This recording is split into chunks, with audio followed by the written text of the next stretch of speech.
walaupun salah laku ada dakwaan, kita harus konsisten yang kita pilih. Ya, sama ada sesiapa pun kalau ada dakwaan, siasat dengan tulus dan terbuka. Jadi oleh itu, dan sebelum selesai siasatan dan pendakwaan, jangan kita hukum. Jadi sekarang ni kita dengar, bagi ruang tu siasat, jangan ada tuduh menuduh. Dalam Ramadan Karim ini, kullu aam wa antum bi khair. Jadi kita buat sebaiknya, kalau ada tuduhan, kita siasat dengan baik. Kalau ada bukti salah, dakwa.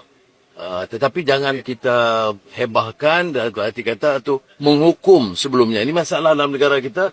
Dengar je orang tuduh, terus melompat, kecam. Belum tahu.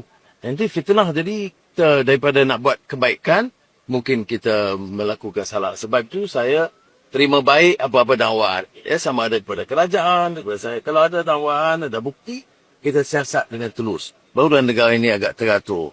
Tapi bulan Ramadan ni kita patut fokus dalam soal ibadat, bermaafan, silaturahim,